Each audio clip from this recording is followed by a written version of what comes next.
Hey folks, it's Finn. I wanted to pop in to give you a bit of a update and a life catch up. As some of you are aware, our mum is rather poorly at the moment. This is nothing new, unfortunately. Mum has been poorly for a long time. And it's just been gradually declining. My brother and I call her the Duracell Bunny because every time we think this is it, she's going to go, she bounces back. It's just incredible. But we're not sure she will be bouncing back this time at all. I haven't spoken much about Mum's history on here, but basically she's just really poorly. She's had 9 strokes. She had her first stroke when I was 21, and I'm 43 now, so work that out. She's had heart problems, she had angina, she had some heart operations, she's got epilepsy, she's got Addison's disease, and all of these at one point or another make her very poorly, end up with her being hospitalised, and that's what's happening at the moment. But what's more concerning, and why my brother and I had to drop everything and come to Eastbourne, was her confusion levels are just through the roof at the moment. She's been getting increasingly confused for the last couple of years anyway, which is normal with the damage from the stroke. She lives in a ward assisted accommodation, which means there's somebody on site that looks after her. She's got a call button around her neck should she struggle, and she's got care 3 times a day. And that's been enough just to support her to live independently. But now we're having to rethink what we might need to do, because over the last 2-3 months, her confusion has become just astronomically bad. Really bad. It's almost like she's on drugs. It's very much like I used to be when I was taking acid. It's not just like forgetting which one is who. She calls me Mark and she calls Mark Finn. It's not just that, it's the other stuff, like she'll stop for a minute and just start stroking the arm of her chair and just looking quite mesmerised. She can no longer function using her phone. She used to text me every day. She can't even answer the phone now. When we were in hospital, she was trying to put on the bed sheet because she thought it was her jumper. And yesterday I was in hospital with her. She was convinced that the bed bay next to her was her kitchen and that somebody was stood on top of her cooker. So it's not just memory, it also seems to be as if she's seeing things. It's really bizarre and really hard to watch. Now, she's got very low sodium levels at the moment, which is something that keeps happening with Mum. It's linked into the Addison's disease she has. And when the sodium levels are really low, it can cause more confusion. So at the moment, we need the sodium levels to return to normal adult female levels. And then if the confusion remains, we can then take the next steps and get her referred to the memory clinic. We actually had got a referral for her, but then she had a fall and has been hospitalised again. So once she's home, I'm taking her home today, and then once these levels of sodium have stabilised, we can reassess, and if she's still this confused, then we can go down the dementia route and get some more support for her. So it's really hard, and now my brother and I, we have power of attorney, and now we're beginning to put it in place, and it feels horrible. The worst bit about invoking power of attorney is taking someone's choice away. I had to go to the bank yesterday. Again, I'm going to say how amazing Nationwide were. I put a little video on my Instagram because I was so impressed at how they dealt with my transgender history. It was amazing.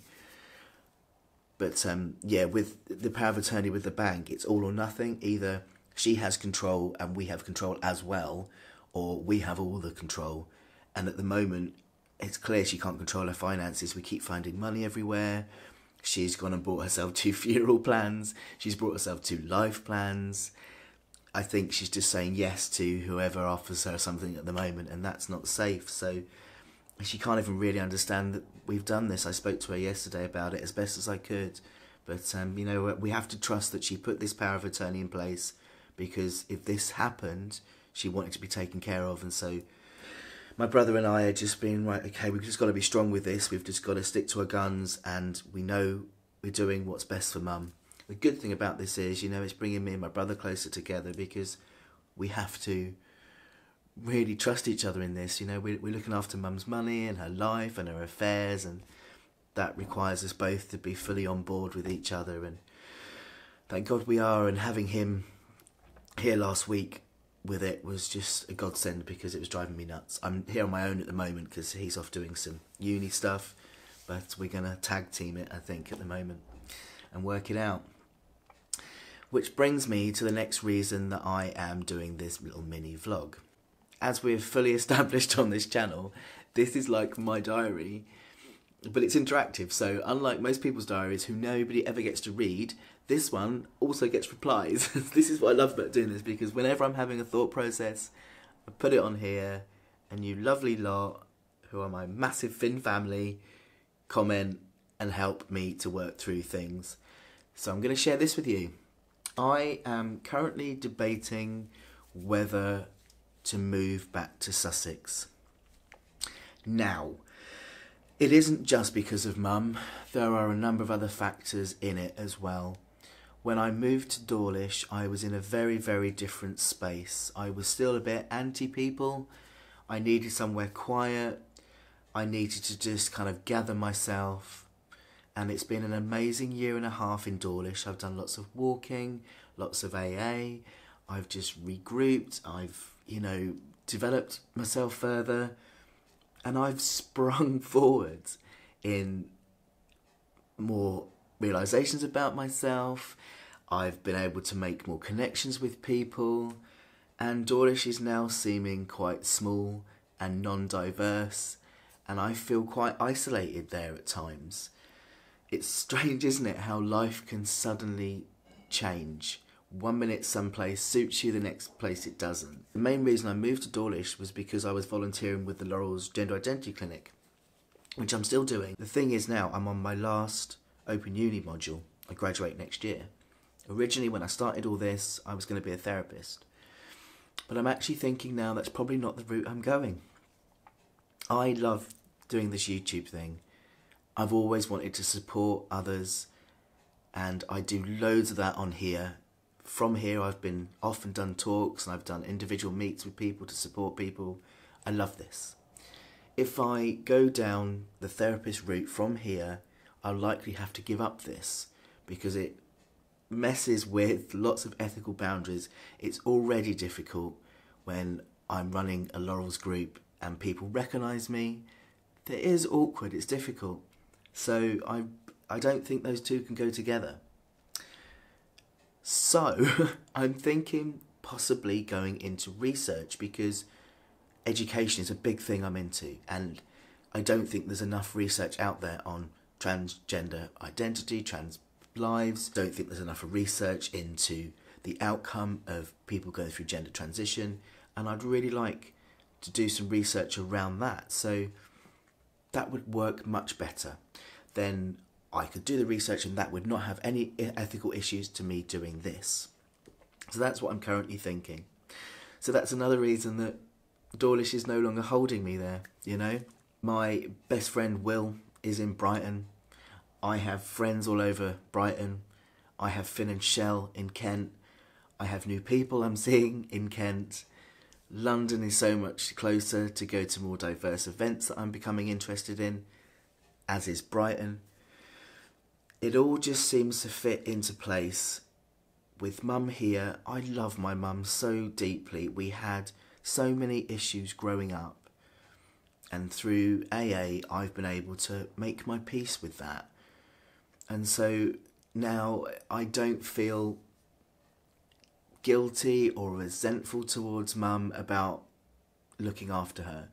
It's a genuine want. I don't want to see her go into a care home. She's been so supportive of me and my transition, regardless of her awful upbringing and what happened when we were young. She's been an amazing support to me when I came out. A lot of trans people lose their parents, especially when they're older parents, because of the lack of understanding. Mum has not flinched. She's worked really hard to call me her son. She loves me as her son. She supports me as her son. And I feel so blessed. And so I actually want to make the rest of her time, however long she's got, as comfortable as it can be. I'm in a place where I'm not tied to Dawlish for all the reasons I've just said. I'm still studying, I still can't work until my surgery's done. I can be here, I can study, I can support Mum, I can do my writing. You know, it does all make sense, I think. I just need to process it a bit more, you know. I know I can be impulsive, I am aware of that of myself. So I'm not jumping it. At the moment, I'm in Mum's flat because Mum is actually in a temporary place while they fix the lift here. So I have this base to stay in. I'm going to have to come down every 3 to 4 weeks anyway, just to check on her. So I think for the next couple of months, that's what I'm going to do. I'm going to just come here, see how it feels, and think a bit more about the possibility of moving here. But I really would welcome your thoughts on this, because you always help to point out things that I'm not thinking, and you just have good advice, and I'm always really, really grateful for that. So, yeah. Comment away, message away, whatever.